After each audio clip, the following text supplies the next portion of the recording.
Welcome back to our channel. నేను మీ మాధురి. గమ్యం తెలియని ప్రయాణం నీదైందనుకోండి, ఆ ప్రయాణంలో ఎవరికి ఎవరు తోడు అనేది ఎప్పుడూ కూడా ఎవరికైనా కానీ ఒక ప్రశ్నగానే మిగిలిపోయిద్ది అనమాట. ఎందుకు అంటే కాల ప్రవాహంలో ఒకరికి ఒకరు తోడు అనేది ఎంతవరకు నమ్మకం, ఎప్పటి వరకు అనేది ఒక ప్రశ్న. కాబట్టి ఈ కాల ప్రవాహంలో ఎప్పుడు కొట్టుకుపోయినా కానీ చివరికి మిగిలేది ఒంటరితనం, నీకు నువ్వే అనమాట.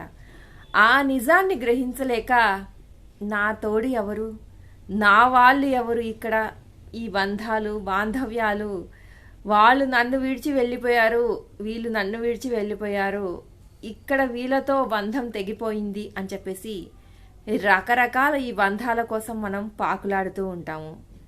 ఈ నిజాన్ని గ్రహించిన రోజు, మనకి మనమే అని తెలిసిన రోజున, మనలకి మనమే ప్రేమించుకోవాలి అని తెలిసిన రోజున మానవుడి పరుగు మన అన్న దగ్గర ఆగిపోతుంది. ఈ ఇంకెవరో అనే దానికోసము పాకులాడకుండా. ఏంటి ఇలా మాట్లాడుతున్నాను అని అనుకుంటున్నారా? అవునండి, ఇదొక గమ్యం లేని ప్రయాణము. ఈ ప్రయాణానికి ఒక దిక్సూచి లేదు అని ముందే మనం అనుకున్నప్పుడు, ఆ గమ్యం లేని ప్రయాణంలో మనకి ఎదురయ్యే వాళ్ళు కూడా మనలాంటి వాళ్ళే అయి ఉంటారు కదా. వాళ్ళకు కూడా వాళ్ళ గమ్యస్థానం తెలియనప్పుడు ఎవరు దారిన వాళ్ళు ఎంతవరకు ఉంటామో అంతవరకే కానీ ఆ ప్రయాణము ఇంకా ముందు దాకా వెళ్తుంది అని అనుకోవటము, అలా అపోహపడటము, అలా ఎక్స్పెక్ట్ చేయడం కూడా మనదే తప్పవుతుంది. ఎలా అంటే ఇప్పుడు మనకి రైలు ప్రయాణము, బస్సు ప్రయాణము, విమానము ఇవ్వండి, ఎడ్ల బండి అవనివ్వండి, బైక్ అవనివ్వండి, ఏదైనా అవనివ్వండి, ఇప్పుడు మనం ప్రయాణం చేస్తున్నప్పుడు మనతో పాటు కలిసి వచ్చే వాళ్ళు ఉంటారు, లేదా మన ఒంటరి ప్రయాణం అయితే ఎవరు ఉండరు. సో అలా కలిసి ఎవరైనా వస్తున్నారు అనంటే ఆ ప్రయాణం వరకే వాళ్ళు మనతో కలిసి ఉండేది, అంతకు మించి కలిసి ఉండే అవకాశమే లేదనమాట.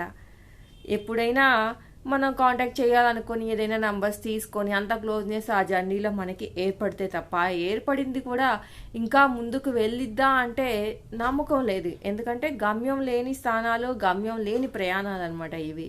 సో అలాంటప్పుడు ఒక నాకు తోడు ఉండాలి, నేను వాళ్ళకి ఏమవుతాను, వాళ్ళు నాకేమవుతారు, ఇలాంటివన్నీ ట్రాష్ అని మనం నమ్మడం చాలా ముఖ్యం అన్నమాట. సో ఫైనల్గా ఏంటి అని అంటే, ఎప్పుడు కూడా మనకి మనమే ఒంటరితనమే, ఒంటరి వాళ్ళమే, ఒంటరిగానే ఈ భూలోకానికి వచ్చాము, ఒంటరిగానే పోయేటప్పుడు పోతాము. ఒక 10 మందిని వెంటేసుకుని వెళ్ళాం కదా, చనిపోయేటప్పుడు కూడా, పుట్టేటప్పుడు కూడా 10 మందిని వెంటేసుకుని పుట్టాం కదా. సో ఒక్కడిగా వచ్చాము, ఒక్కడివై పోతావు అని ఏదైతే ఉందో అది నమ్మి బతకడం అనేది చాలా ఇంపార్టెంట్ అనమాట. అలా ఉంటే మన ఈ జీవిత ప్రయాణంలో ప్రశ్నలు ఏవైతే ఉన్నాయో అవి ప్రశ్నలుగా మిగిలిపోకుండా ఒక ఆన్సర్తో నువ్వు బతకగలుగుతావు అనమాట. లేకపోతే ఎవరికి ఎవరు తోడు అనే ప్రశ్న ఎప్పుడు నిన్ను వెంటాడుతూనే ఉంటుంది.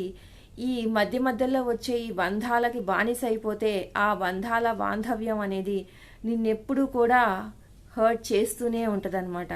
సో ఆ హర్టింగ్లో నువ్వు ఉండాలో, లేదంటే నీ జీవిత గమ్యం ఏంటి అనేది నువ్వు నిర్ణయించుకొని నీకు నువ్వుగా బతికి, నీకు నువ్వుగా ఒంటరిగా నీ ప్రయాణాన్ని సాగించాలి అనేది నీ చేతుల్లోనే. ఇదండి ఈరోజు వీడియో కనుక నచ్చితే లైక్ చేయడం మర్చిపోదు. మరి ఇలాంటి వీడియోస్ కోసం అవన్నీ ఛానల్ సబ్స్క్రైబ్ చేసుకుని పక్కనున్న బెల్ ఐకాన్ కూడా ప్రెస్ చేసేయండి. అప్పుడే నేను పెట్టే డైలీ నోటిఫికేషన్స్ మీ దాకా వచ్చేస్తాయి.